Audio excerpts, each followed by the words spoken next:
Na Lochlannaigh, Creideamh. Sular siad ina gríostaithe, Creideamh na Lochlannaigh ag go leor déithe agus bán déithe. Breid siad gur smacht ag na déithe seo rudí cos leis an amsir, an áraige, cogaí agus an éireamóireacht.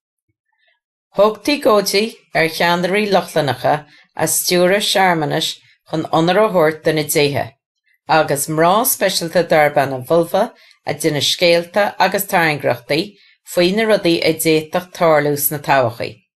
Bhí cuid de na déithe Lochlannacha ba cháúla ina measc.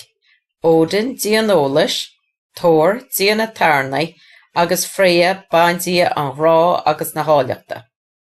Creideamh na Lochlannaigh dá bhuaidís bás go cróga ag ga, go rachadís go Valhalla, hála mór ina maradís go dú leis na déithe. Níos dearnaigh nuair a lonnaigh na Lochlannaigh in áiteanna cosúil le héireann, dumpar go leor acu ina gríostaithe, agus thos siad a tógáil aglaisí agus a leanúint na tradiisiún nua.